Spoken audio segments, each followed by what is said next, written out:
इस मंत्र से परेशानी नहीं आएगी। एक बार एक राजा को एक बाबा जी मिला और बाबा जी ने राजा को एक ताबीज़ दिया। क्योंकि राजा बड़ा भक्ति में लीन रहता था, इसलिए उसने वो ताबीज़ अपने गले में पहन लिया।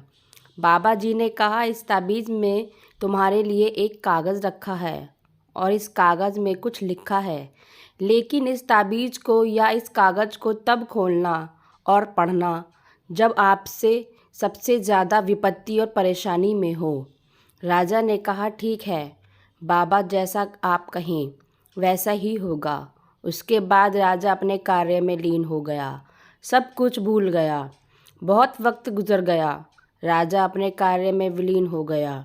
एक बार राजा जंगल में शिकार करते हुए गए और शेर का पीछा करते करते कब अपनी सेना से दूर हो गए, बिछड़ गए और कब दूसरे राज्य की सेना में प्रवेश कर गए, उन्हें पता ही नहीं चला। राजा बड़े परेशान सोचने लगे कि मैं कहाँ भटक गया हूँ। तब उन्हें एक जंगल में एक गुफा दिखाई दी और उन्होंने सोचा कि यह जगह मेरे लिए ठीक रहेगी।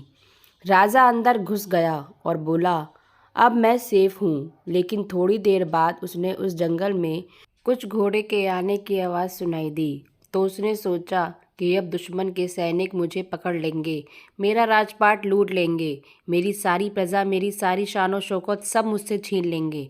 सब कुछ मुझसे बिछड़ने वाला है, सब खत्म हो जाएगा, हो सकता है मुझे मार भी दिया जाए। राजा के सामने बहुत सारे उल्टे सीधे विचार आने लगे। तभी राजा को अचानक याद आया कि बाबा ने मुझे एक ताबीज़ दिया था जो मैंने पहना हुआ है। राजा ने वो ताबीज़ बाहर निकाला और पढ़ा, जिसमें लिखा था, ये भी कट जाएगा। राजा ने गहरी सांस ली, खुद पर विश्वास किया और ऊपर वाले का धन्यवाद किया। और तभी जो घोड़ों की आवाज़ पास आती सुनाई दे रही थी, अब वह दूर जाती सुनाई दे रही थी। उसने कहा, अब दुश्मन देश के सैनिक चले गए हैं। राजा उस गुफा से बाहर निकला, अपने नगर पहुंचा और अपना राजपाट को संभाला। ये कहानी हमें बताती है, वक्त बुरा हो या अच्छा, दोनों वक्त कट ही जाते हैं। अच्छे वक्त को ज़्यादा खुशी से बिताइए, अच्छा अच्छा सोचिए, क्योंकि जो बुरा वक्त है वह भी कट जाएगा।